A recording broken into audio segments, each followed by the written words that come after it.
I now call on the Honorable the President to address the joint sitting.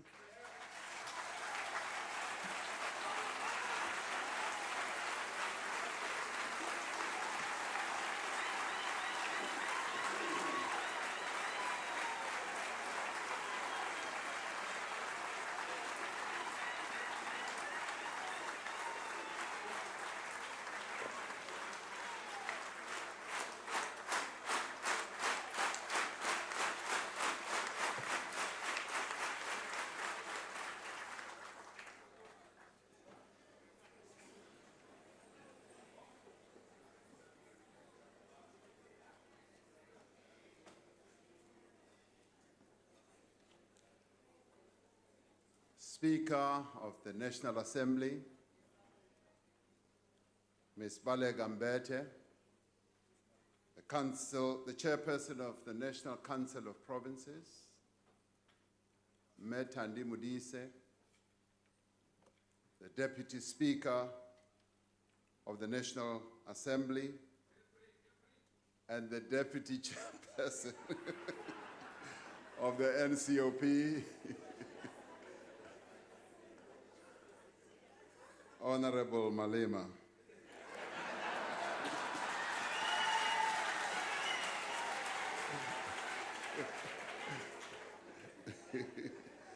Hey, Marwena Mar.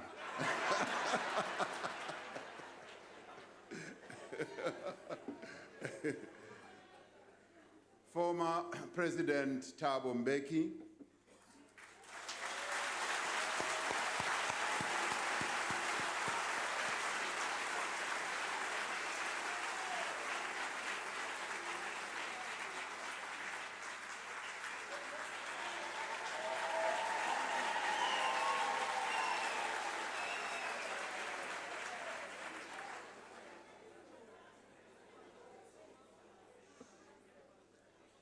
former Deputy President, Mr. F.W. de Klerk,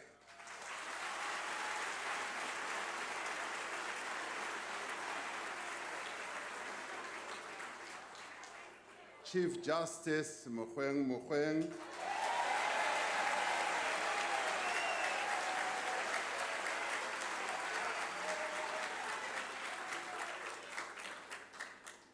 as well as all esteemed members of the judiciary who are here.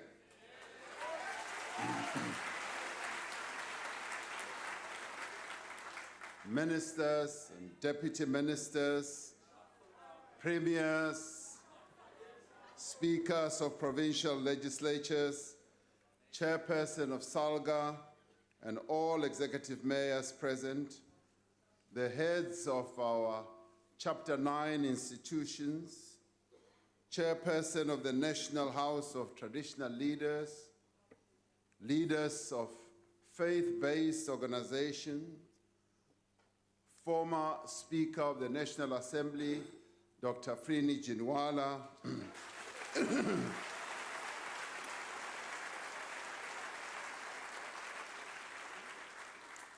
former Speaker of the National Assembly, Mr. Max Sisulu,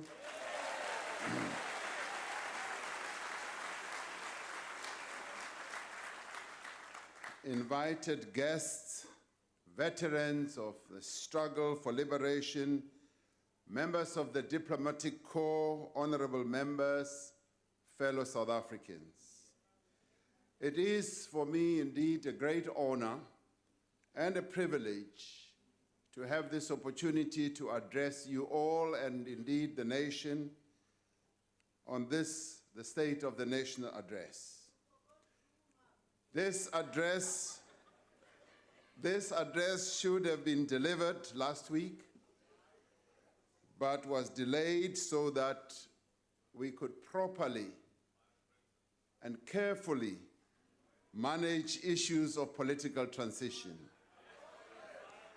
I wish to thank honorable members and the people of South Africa for their patience and for your forbearance. I also wish to extend a word of gratitude to former President Jacob Zuma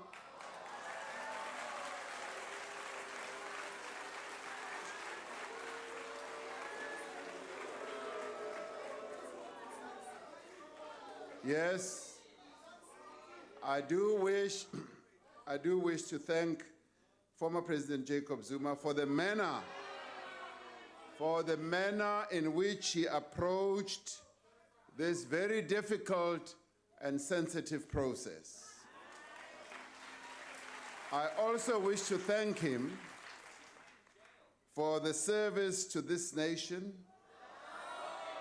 during his 2 terms as President of the Republic, during which our country made significant progress in several areas of development.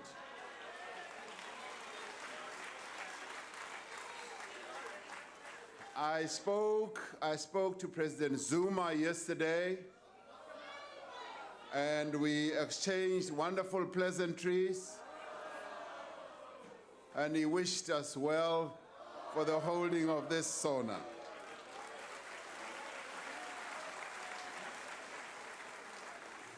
Fellow South Africans, in just over 150 days from now, the people of the world, and indeed our people in this country, will unite in celebrating the 100th anniversary birth of Nelson Rolihlahla Mandela. It is a day on which we as South Africans will remember the life of one of the most remarkable leaders this country, and indeed this continent and the world has ever known. We will have an opportunity to recount Madiba's long walk to freedom. We will also have an opportunity to reflect on his wisdom, his unfailing humility, his abiding compassion, and his essential integrity. We have dedicated this year, 2018, to his memory, and we will devote every action, every effort, every utterance to the realization of his vision of a democratic, just, and equitable society. Guided by his example, we will use this year to reinforce our commitment to ethical behavior as well as ethical leadership. And in celebrating the centenary of Nelson Mandela, we are not merely honoring the past, we are building the future, and particularly the future that Nelson Mandela envisaged for South Africa, our country and its people, the future that has its roots in the Freedom Charter. We are continuing the long walk he began to build a society in which all may be free, in which all may be equal before the law, and which all may share in the wealth of our land and have a better life. We are building a country where a person's prospects are determined by their own initiative and hard work, and not by the color of their skin, place of birth, gender, language, or income, or their parents.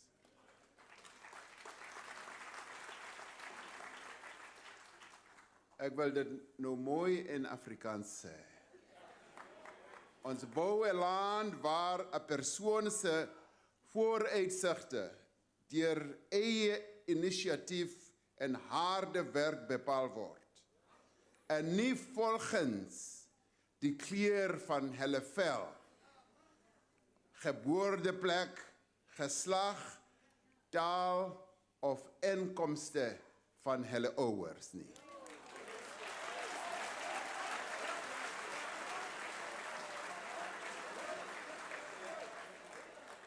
This year, we will also celebrate the centenary of another giant of our struggle, Umama Albertina Nontsikelelo Sisulu.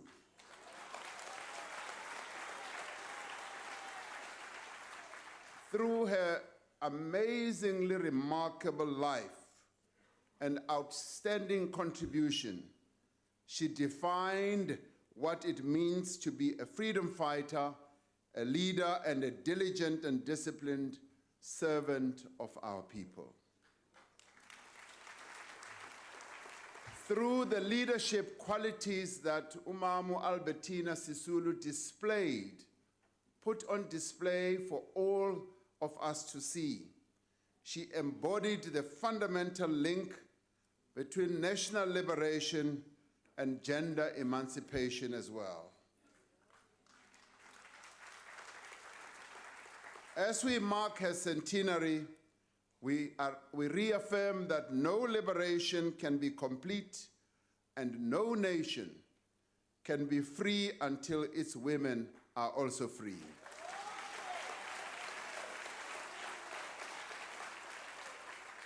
We honor this son, Nelson Rolihlahla Mandela, and this daughter, Albertina Nontsikelelo Sisulu, a daughter and a son of the African soil, in a year of change, in a year of renewal, in a year of hope.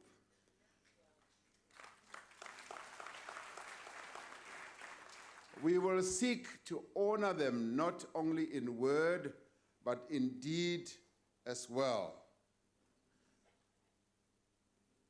particularly in direct action towards the achievement of their shared vision of a better society in our country. We should honor Madiba by putting behind us the era of discord, the era of disunity, and the era of disillusionment that had somehow engulfed our country. We should put behind us the era of diminishing trust in public institutions and weakened confidence in our country's public leaders. We should put all the negativity that has dogged our country behind us, because a new dawn is upon us, and a wonderful dawn has arrived. It is a new dawn that is inspired by our collective memory of Nelson Mandela, but it is also inspired by the changes that are now unfolding in our country. Wonderful changes that everybody can see. As we rid our minds of all negativity, we should reaffirm our belief that South Africa belongs to all who live in it. For though we are a diverse people, we are one nation. There are 57 million of us, each with different histories, different languages, different cultures, experiences, views, as well as interests. Yet we are bound together by a common destiny that is defined by our South Africanness. For this, we owe much to our forebears, people like Pixley Kaisa Kaseme, Charlotte Macleke, Chief Albert Lutuli, who understood the necessity of the unity and harmony of all the people of this great land, South Africa. We are a nation at one. We are one people committed to work together to find jobs for our youth, to build factories and roads, houses and clinics, to prepare our children for a world of change and progress, to build cities and towns where families may be safe, productive, and they may be content. We are determined to build a society defined by decency and integrity that does not tolerate the plunder of public resources nor the theft by corporate criminals of the hard-earned savings of ordinary people.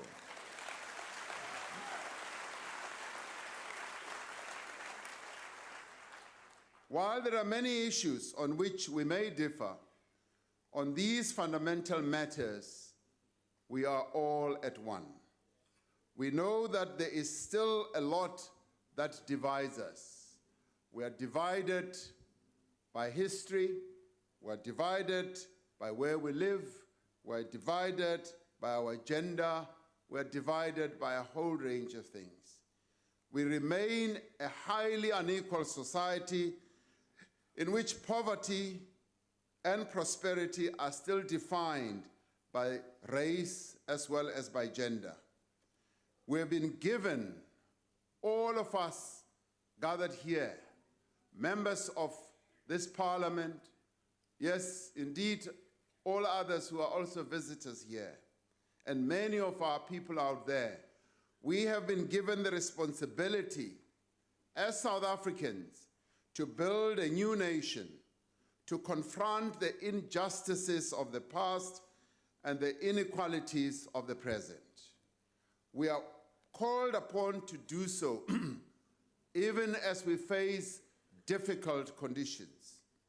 The state that we are in as a nation is that while poverty declined significantly following the democratic breakthrough of 1994, we have seen reverses in recent years.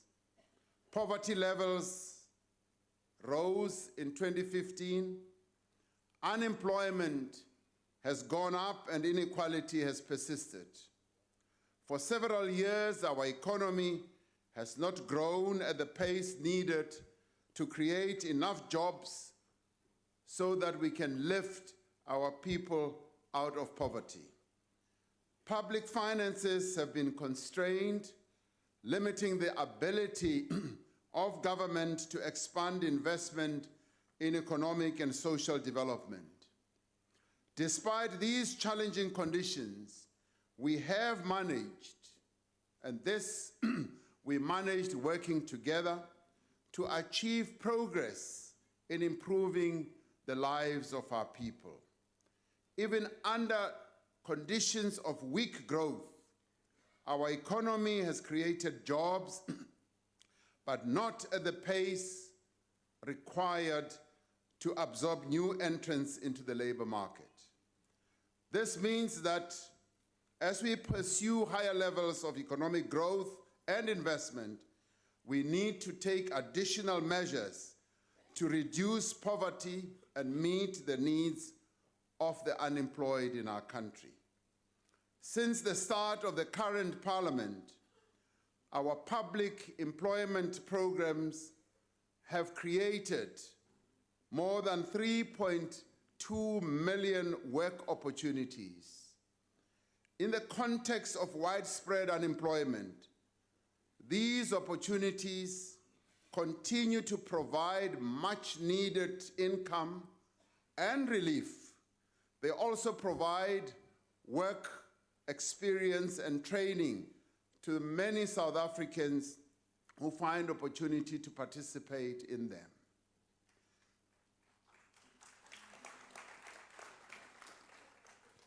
We have also taken steps to reduce the cost of living for our people. The cost of living for our people has kept on rising on all levels. Government's free basic services program currently support more than 3.5 million indigent households across the length and the breadth of our country. More than 17 million social grants are paid each month, benefiting nearly a third of our population. These grants have alleviated a great deal of poverty amongst our people, and they are deeply valued by our people. We know, however, that if we are to break the cycle of poverty, we need to educate the children of the poor. We have insisted that this should start in early childhood. Today we have nearly 1 million children who are participating in early childhood development facilities. This is significant. We are seeing improvements in the outcomes of our basic education system. The matric pass rate increased from 60.6% in 2009 to 75.1% last year. That is phenomenal progress. There are currently almost 1 million students who are enrolled in higher education, up from 500,000 in 1994. That represents progress. As we enter a new era, we are determined to build on these achievements as we confront the challenges we face and accelerate progress in building a more prosperous and equitable society. We have seen a moderate recovery in our economy and a broader, sustained recovery in the global economy. Commodity prices have improved and keep on improving. Many of our firms, many of our mines are seeing orders, increased orders coming in. The stock market has risen. The rand has strengthened, and there are early indications that investor confidence is on the rise.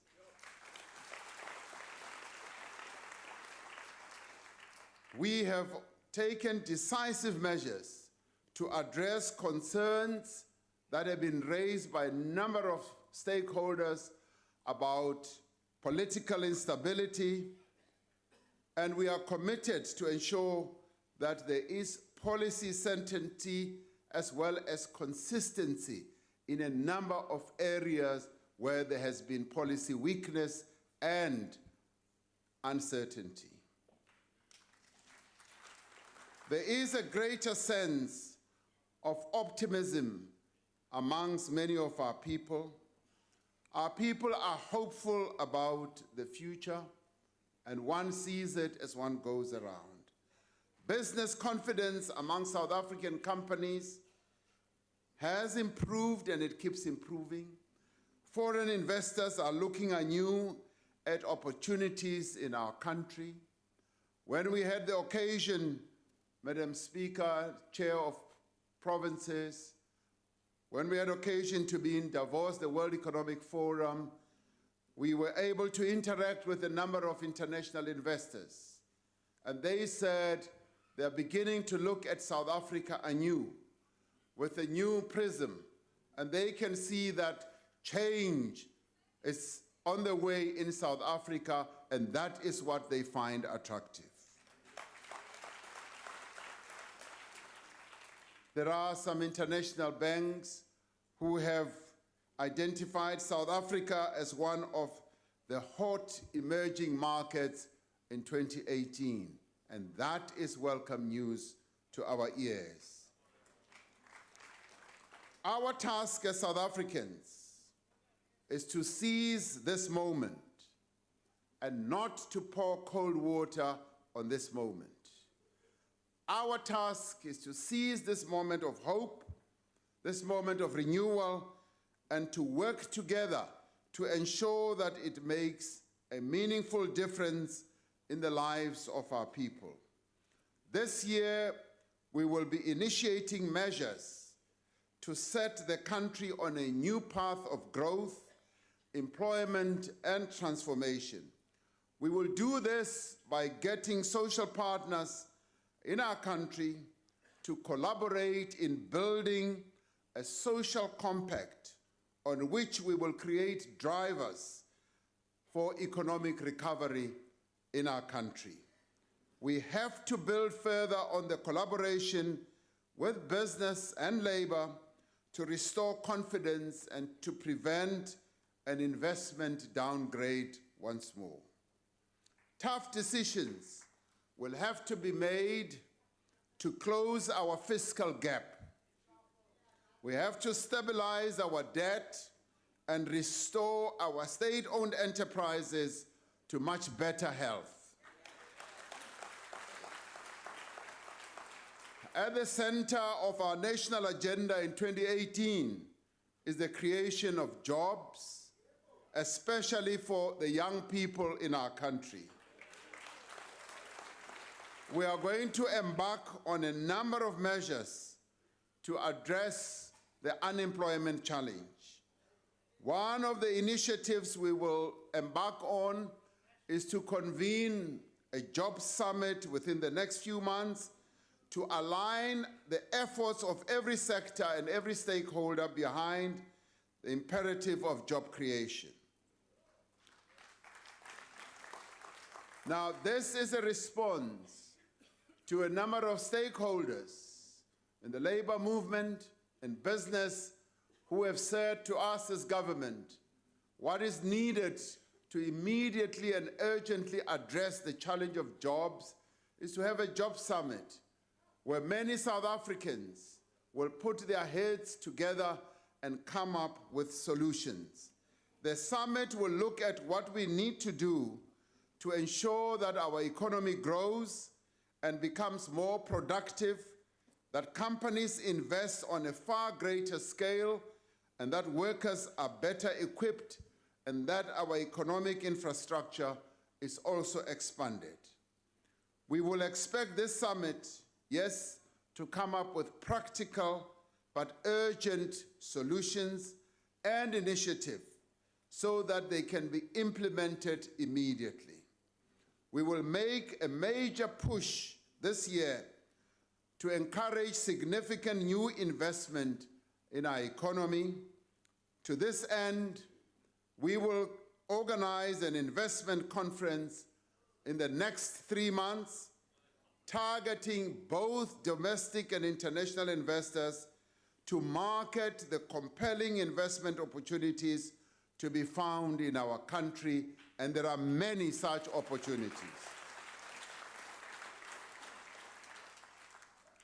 As part of the many initiatives that we are going to take, we are going to address the decline over many years of our manufacturing capacity, which has deeply affected employment and exports.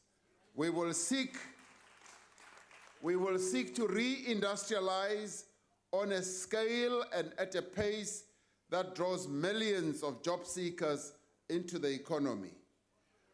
We are going to promote greater investment in key manufacturing sectors through the strategic use of incentives and a number of other measures that government has at its disposal. To further stimulate manufacturing, we will forge ahead with the localization program through which products such as textiles, clothing, furniture, rolling stock, and water meters are designated for local procurement.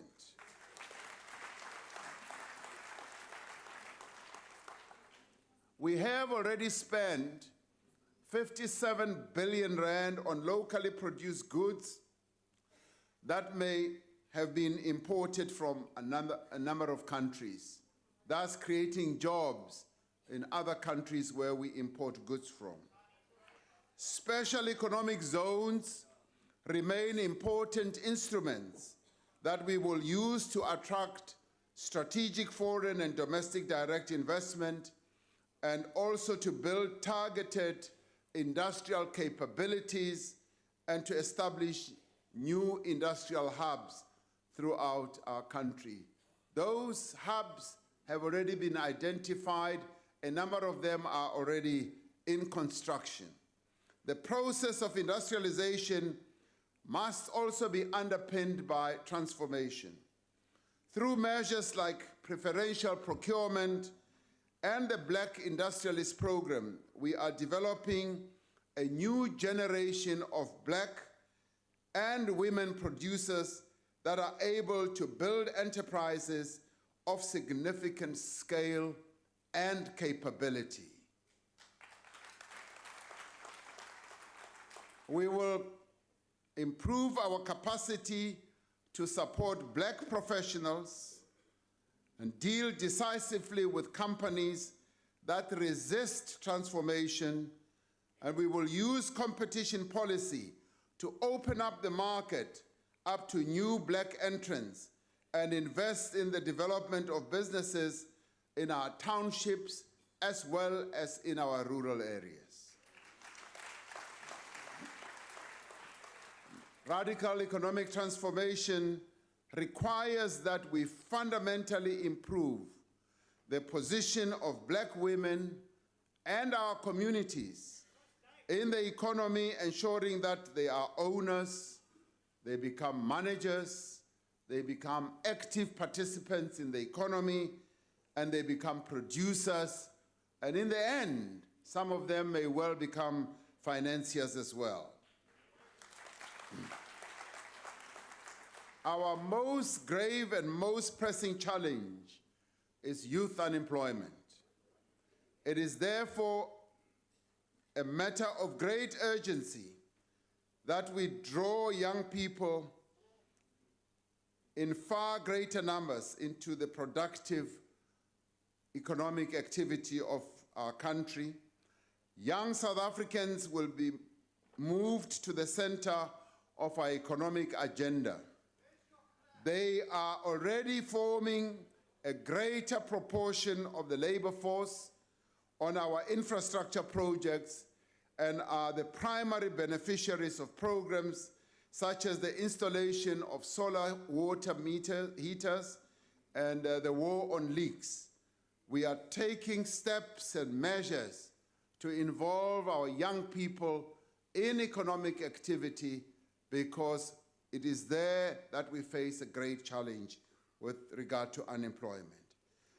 We continue to draw these young people in far greater numbers into productive economic activity through programs such as the Employment Tax Initiative, working in partnership with business, organized labor, and community representatives.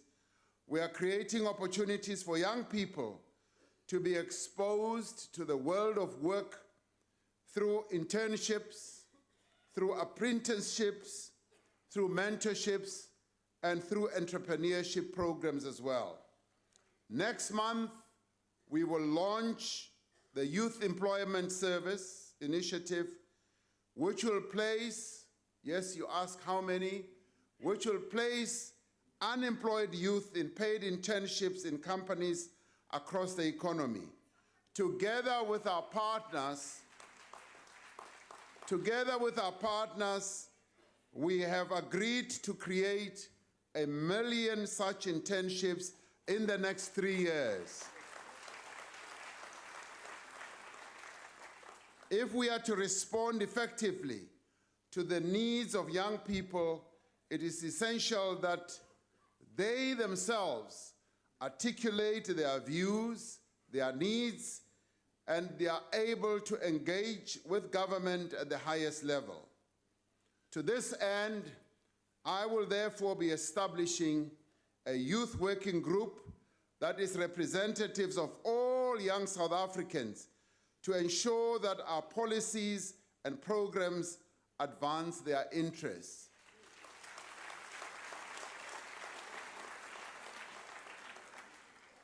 Infrastructure investment is key to our efforts to grow the economy, to create jobs, to empower small businesses, and provide services to our people. We have invested heavily in new roads, power stations, schools, and other infrastructure. In some of our projects, as some of our projects are taking time to get off the ground and to enhance all the efforts that we are making, I will assemble a team to speed up implementation of new projects, particularly water projects, health facilities, and road maintenance. That team will be set up and do most of the work. We have learned valuable lessons from our experience in building all the new infrastructure which will inform our way ahead. We will focus on improvements in our budget and monitoring systems, improve the integration of projects, and build a broad compact of infrastructure with business and organized labor. Mining is another area that has massive unrealized potential for growth and job creation in our country. We need to see mining as a sunrise industry rather than a sunset industry. We will revitalize our mining sector. With the revival in commodity prices, we are determined to work with mining companies, with unions and communities to grow this sector, to attract new investment, to create jobs, and set the industry on a new path of transformation and sustainability. This year, we will intensify engagements with all stakeholders on the mining charter to ensure that it is truly and effectively an instrument to sustainably transform the face of mining in South Africa.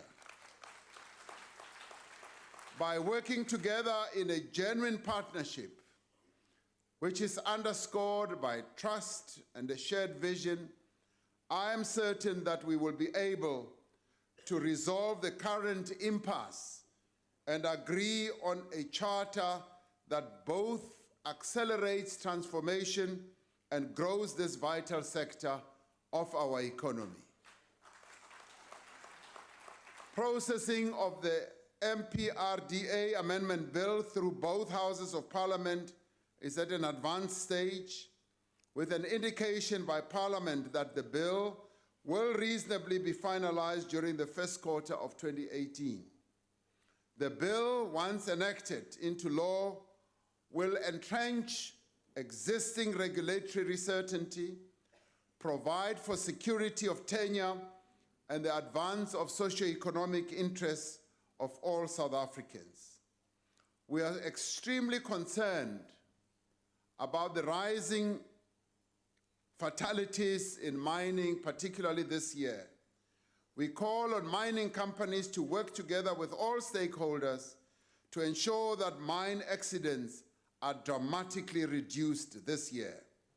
One mining fatality is far too many.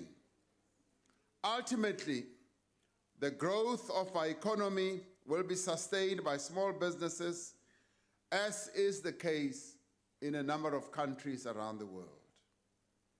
It is our shared responsibility to grow this vital sector of the economy.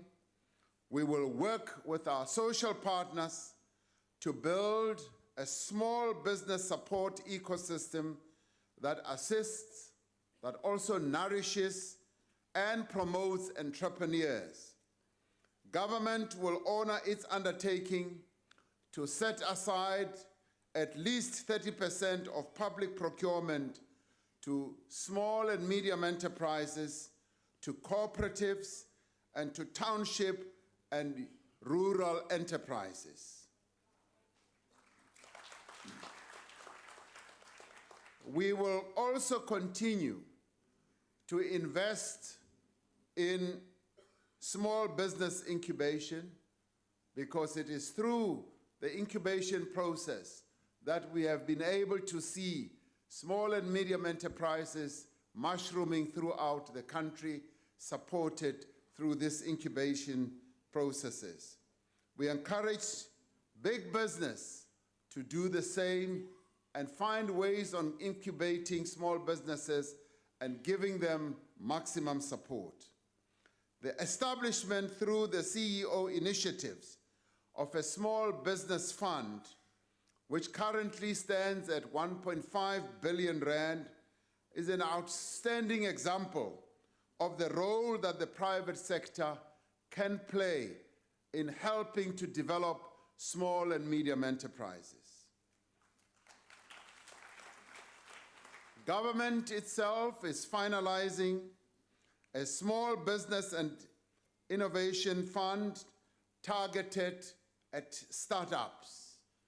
We want to be able to support startups so that those South Africans who are entrepreneurially driven should be able to get support from government as well. We will reduce the regulatory barrier for small businesses. Now, we've been talking much about reducing the regulatory barrier, and I want to make sure, I'm going to make sure that this does become a reality, because I continue to meet people in small and medium enterprises, and they keep telling me about the burden that they have to bear as small, medium enterprises, which disempowers them from growing their businesses. We're also working to expand economic opportunities for people with disabilities in our country. Among other things, the Small Enterprise Finance Agency, SEFA, has launched a scheme to develop and fund entrepreneurs with disabilities called Amavulindlela Funding Scheme. When we come to agriculture, sena tsa temo ke tsona tse bohlokwa le ho feta. Ka hobane ke moo batho ba rona ba tla fumanang menyetla e metle ya hore ba kene kgwebong ena ya tsa ho lema. Ke moo re shebileng hore re ka kgona ho aha mesebetsi. Bane ba National Planning Commission ba ile ba re ho rona re ka kgona ho aha mesebetsi e lekanang milione ha re tla ho ena ya agriculture. Agriculture has made the largest contribution by a significant margin to the improved growth of our economy in the second and third quarters of 2017. This year, we will take decisive action to realize the enormous economic potential of agriculture. And as agriculture requires land, as agriculture needs land as a basic resource, we will accelerate our land distribution program not only to redress a grave historical injustice, but also to bring more producers into the agricultural sector and to make more land available to our people for cultivation. We will pursue a comprehensive approach that makes effective use of all mechanisms at our disposal. Guided by the resolutions of the 54th National Conference of the Governing Party, this approach will include the expropriation of land without compensation.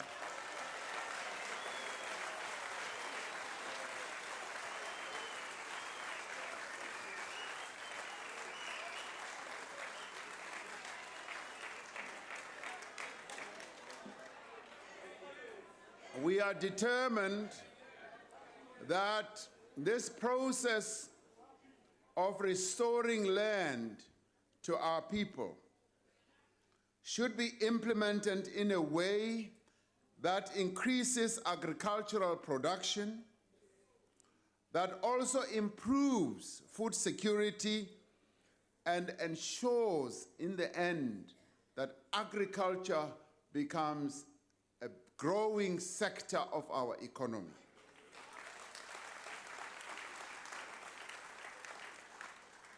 Government will therefore undertake a process of consultation to determine the modalities of the implementation of this resolution.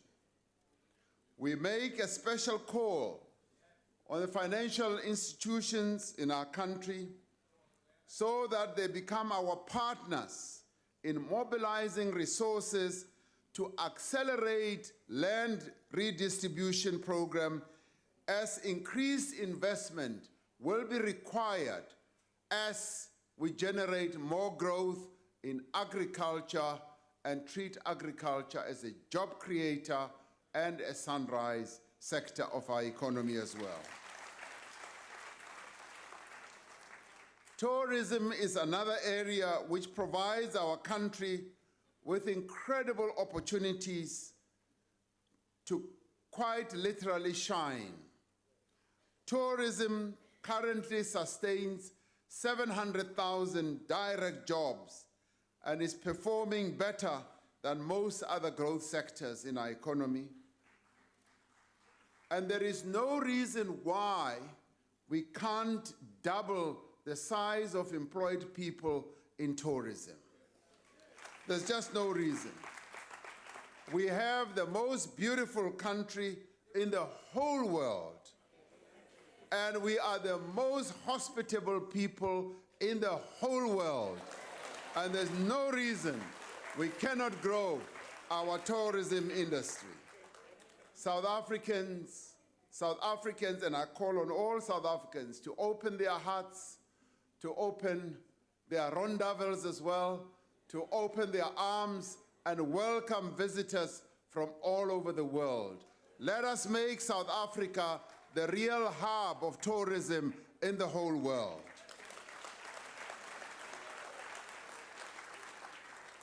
This year, we will enhance support for destination marketing in key tourism markets and take further measures to reduce regulatory barriers and develop emerging tourism businesses.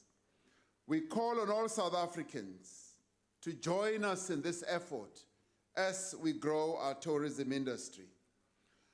Our prosperity as a nation depends on our ability to take full advantage of rapid technological change. The fourth industrial revolution is upon us, and some are even beginning to talk about the fifth industrial revolution. This means that we urgently need to develop our capabilities in the areas of science, technology, and innovation.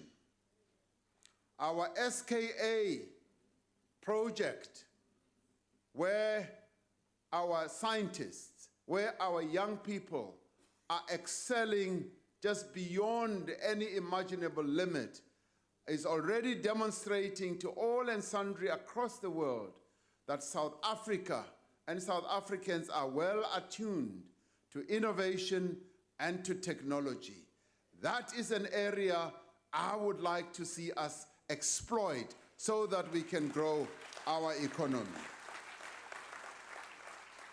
We will soon establish a Digital Industrial Revolution Commission, which will include the private sector and civil society to ensure that our country is in a position to seize the opportunities and manage the challenges of rapid advances in information and communication technology.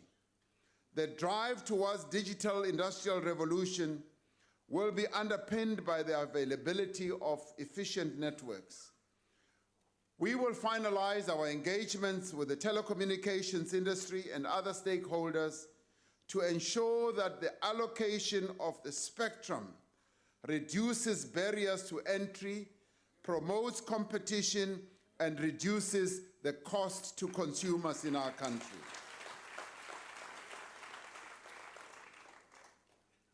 When it comes to international matters, South Africa has acceded to the tripartite free trade area agreement, which brings together SADC, our own region, COMESA, and the East African Community. The free trade area will combine markets of 26 countries with a population of 625 million people. It will open market access opportunities for South African export products. It will contribute to job creation and the growth of South Africa's industrial sector. Negotiations towards the Continental Free Trade Agreement are progressing at a brisk pace, and it is expected that the framework agreement could be concluded soon. South Africa will this year take over the chair of the BRICS group of countries and will give priority to the promotion of value-added trade and intra-BRICS investment into productive sectors. On the 1st of May this year, we will introduce the first national minimum wage our country has ever had.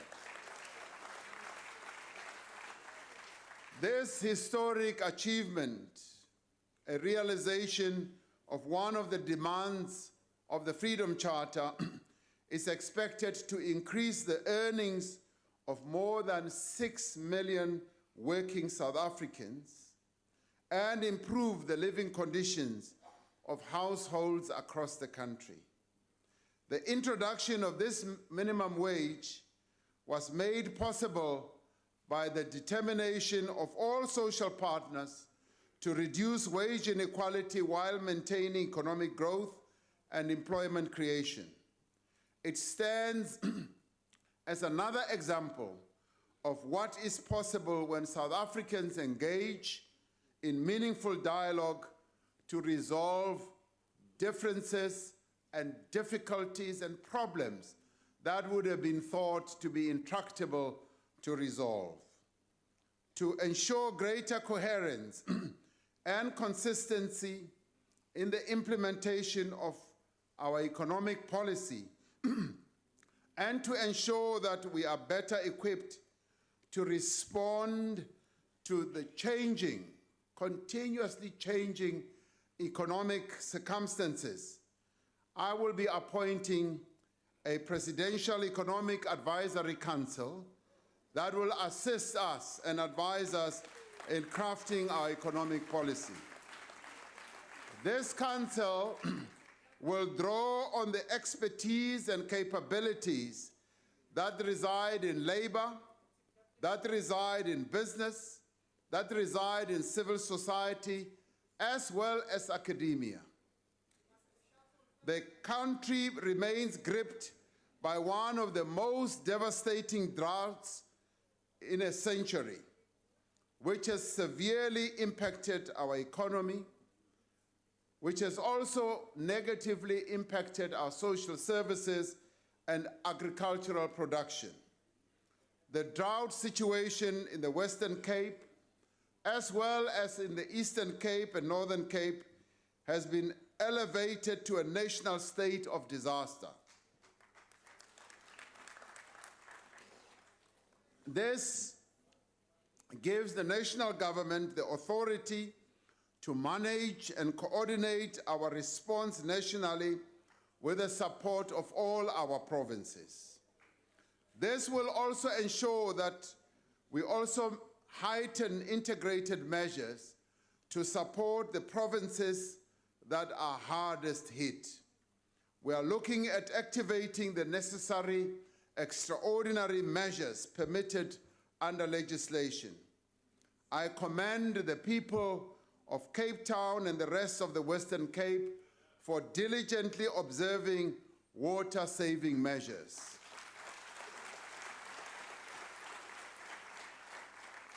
We call on everyone in the country to use water sparingly, as we are essentially a water-scarce country that relies on this vital resource to realize our developmental aspirations.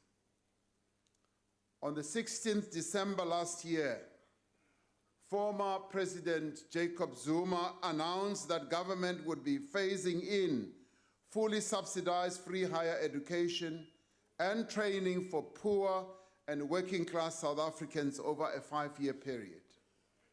Starting this year, free higher education and training will be available to first-year students from households that have a gross combined annual income of 350,000.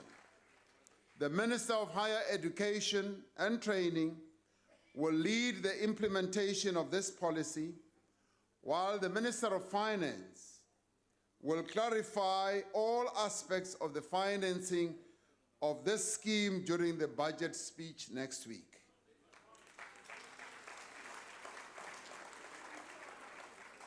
In addition to promoting social justice, an investment of this scale in higher education is expected to contribute to greater economic growth, to also help in reducing poverty, to reduce inequality, and to enhance the earnings of families and to increase the competitiveness of our economy. Government will continue to invest in expanding access of quality education and improving the outcomes of our public schools. The Funza Lushaka Bursary Program plans to award 39,500 bursaries for initial teacher education over the next 3 years. In a historic first, from the beginning of this year, all public schools have begun offering African languages. Also, what is significant is the implementation of the first National Senior Certificate Examination on South African Sign Language, which will be offered to deaf learners at the end of 2018.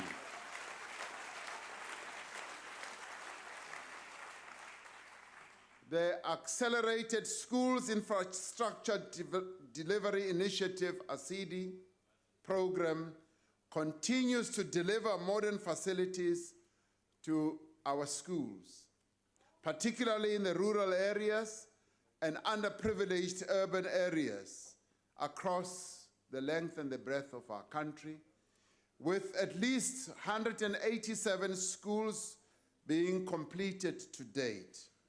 The program will complete all outstanding projects by the end of the next financial year. Social grants remain a vital lifeline for millions of our people living in poverty. We will urgently take decisive steps to comply with all directives of the Constitutional Court, and I want to personally allay the fears to all our people of any disruption to the efficient delivery of this critical service, and I will take action to ensure no person in government should undermine the implementation deadlines that have been set by the court.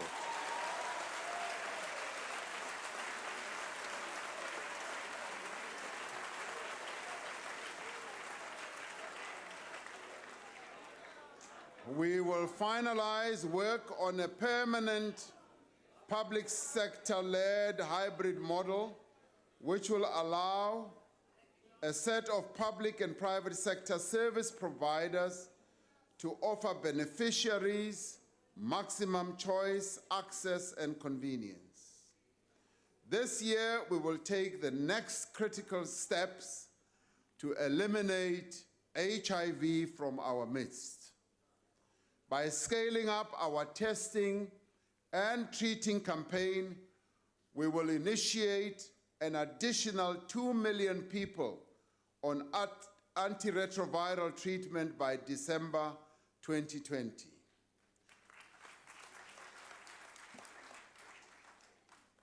We will also, yes, cheers.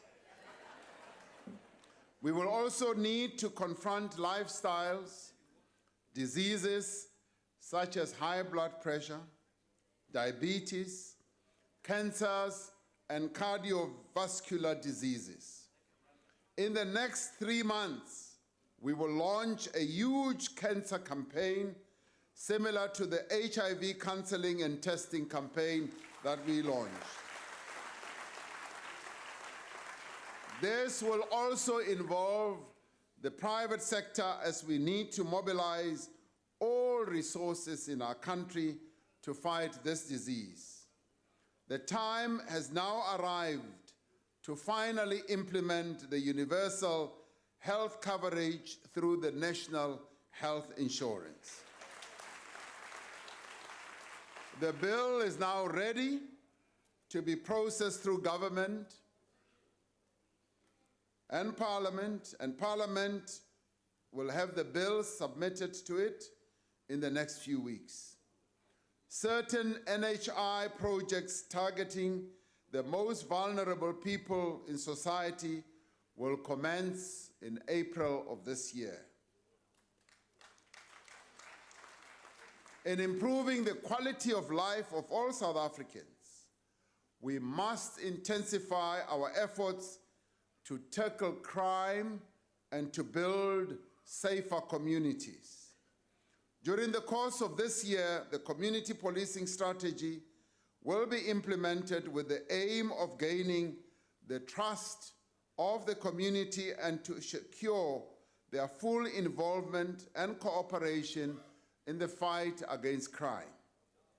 The introduction of a youth crime prevention strategy will empower and support young people to be self-sufficient and become involved themselves in crime-fighting initiatives.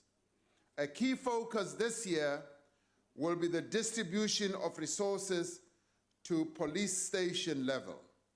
This will include personnel and other resources to secure capacity and experience at the level at which crime is most effectively combated.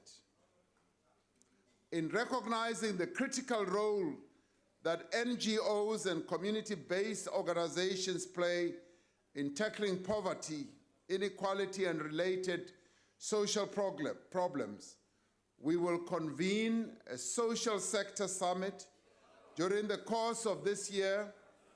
Among other things, this summit will seek to improve the interface between the state and civil society and also address the challenges that NGOs and community-based organizations face.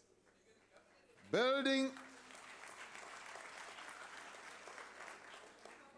growth, development, and transformation depend on a strong and capable state.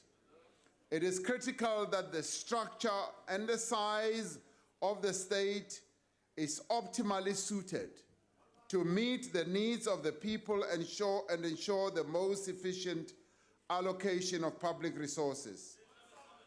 We will therefore initiate a process to review the configuration, the number, and the size of national government departments.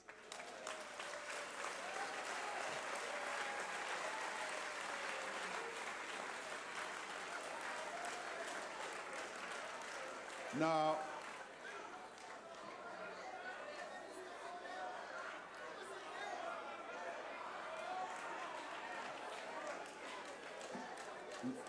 many of our state-owned enterprises are experiencing severe financial, operation, and governance challenges. And this has impacted on the performance of the economy and has placed a great deal of pressure on the fiscus. We are going to intervene decisively to stabilize and revitalize state-owned enterprises. The recent action we have taken at Eskom to strengthen governance, root out corruption, and restore the financial position is just the beginning of the processes that we are going to embark on.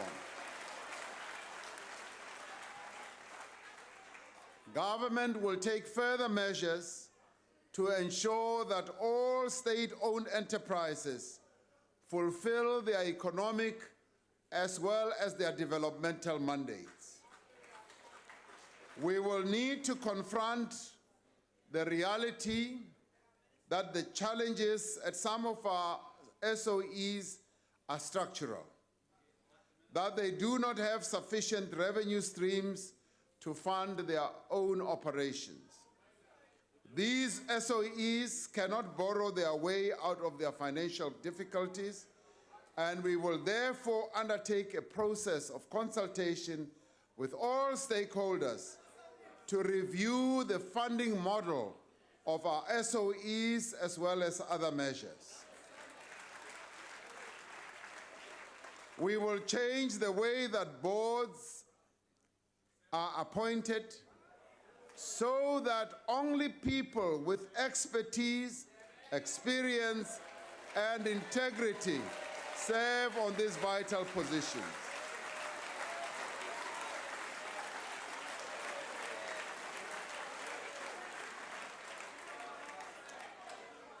We will also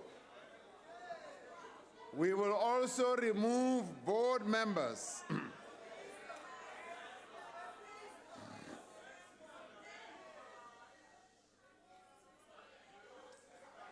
We will also remove board members from any role in procurement. I want to repeat this one. I want to repeat it because in a number of our SOEs, we have found that board members tend to get involved in operational matters up to procurement.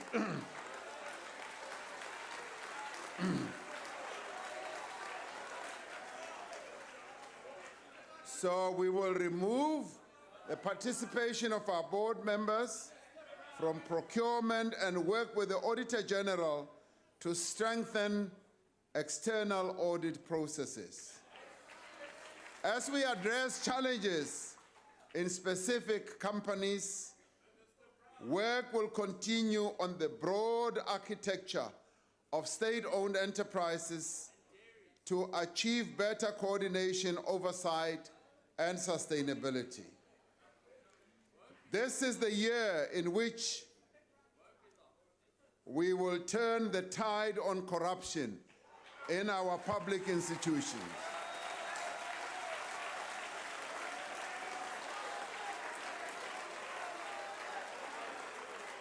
The criminal justice institutions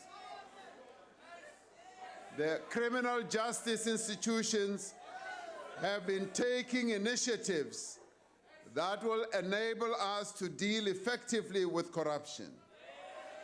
The Commission of Inquiry into State Capture, headed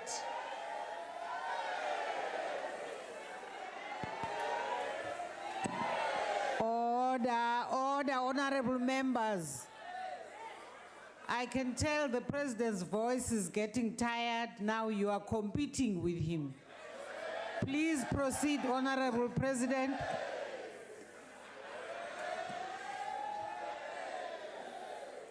The Commission of Inquiry into State Capture, headed by Deputy Chief Justice Judge Raymond Zondo, is expected to commence its work shortly. The Commission is critical to ensuring that the extent and nature of state capture is established, that confidence in public institutions is restored, and that those who are responsible for any wrongdoing should be identified.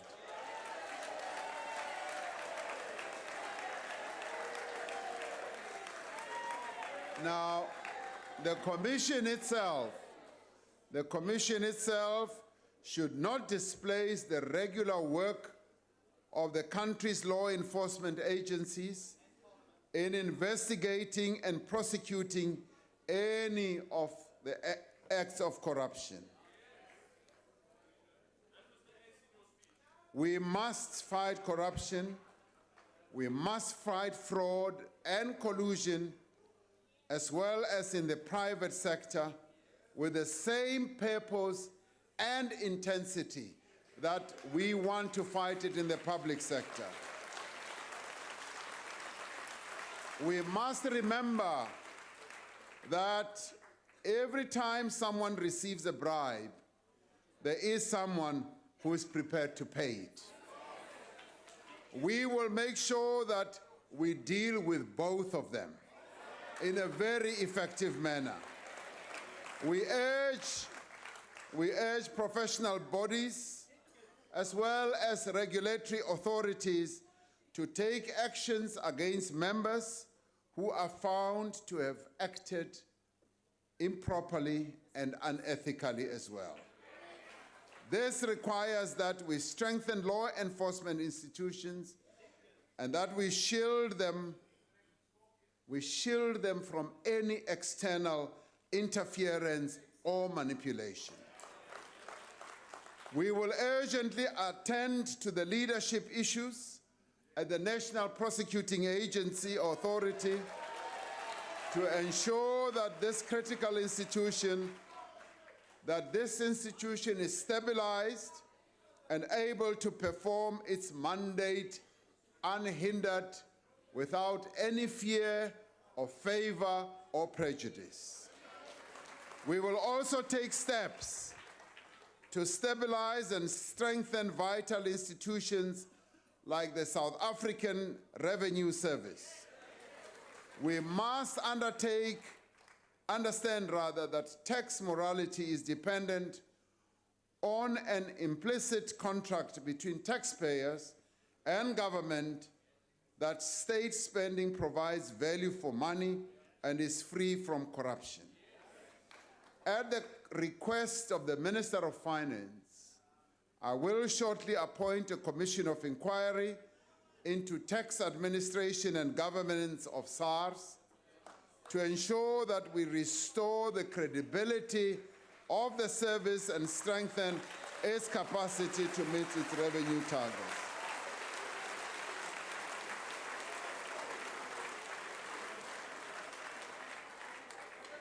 Our state employs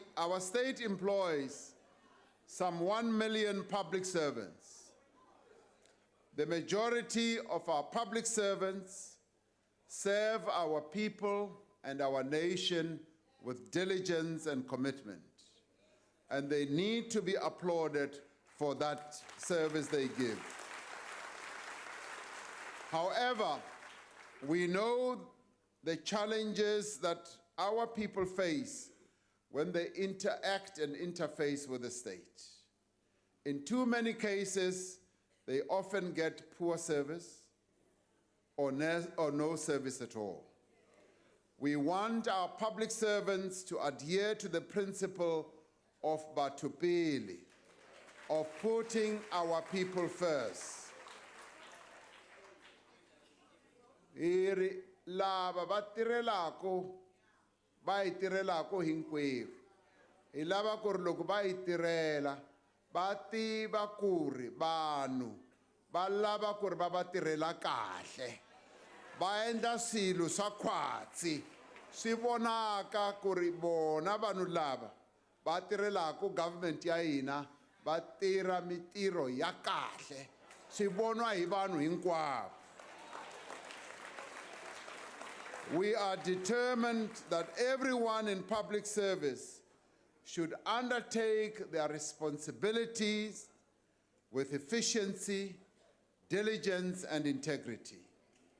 We want to instill a new discipline to do things correctly, to do them completely, and to do them timelessly. And we want our public servants to be agents of change. During the course of the next few months, I will visit every national department to engage with the senior leadership of all our government departments to ensure that the work of government is effectively aligned.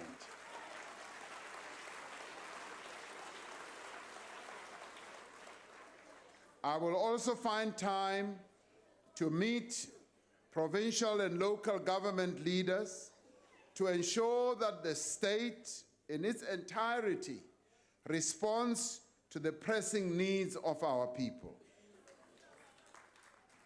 Fellow South Africans, I believe that our country has entered a period of change.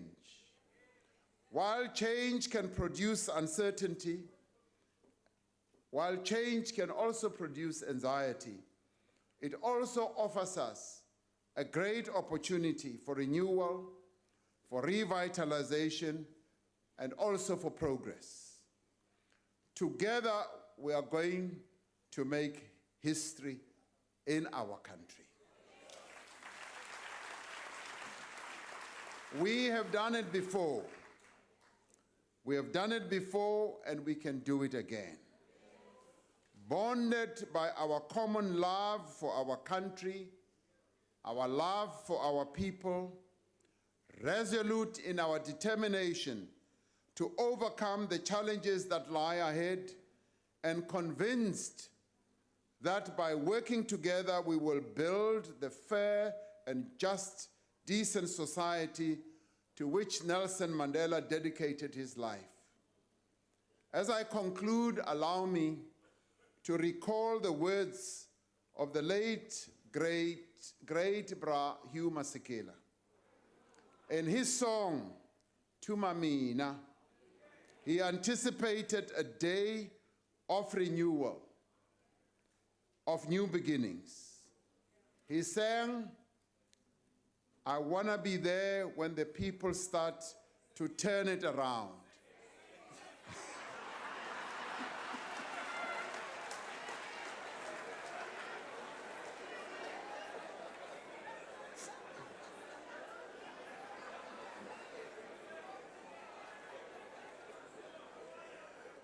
Mary Julius, wa tshwenya and ngongo uto tshwenya chote. I want to be there when the people start to turn it around, when they triumph over poverty. I want to be there when the people win the battle against AIDS. I want to lend a hand. I want to be there for the alcoholic. I want to be there for the drug addict. I want to be there for the victims of violence and abuse. I want to lend a hand. Send me.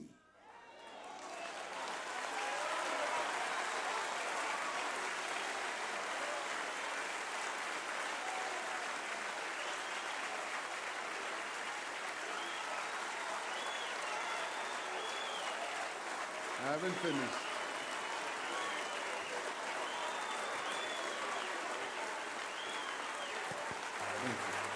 Order.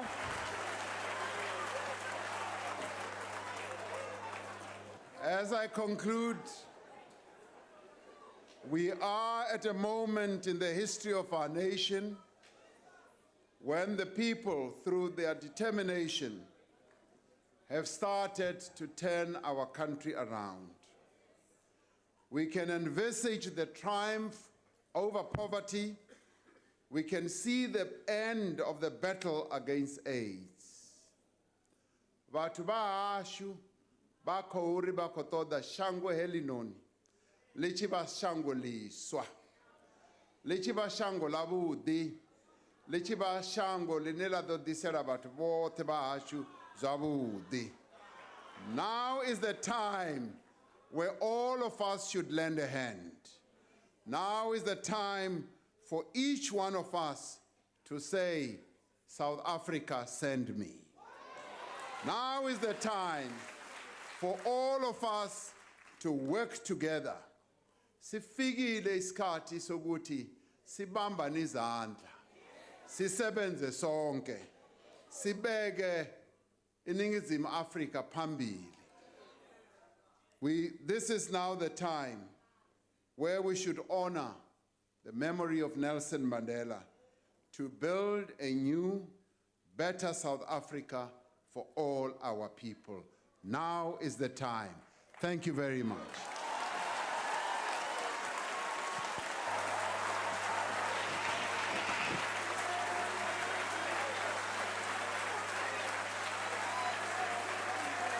Order.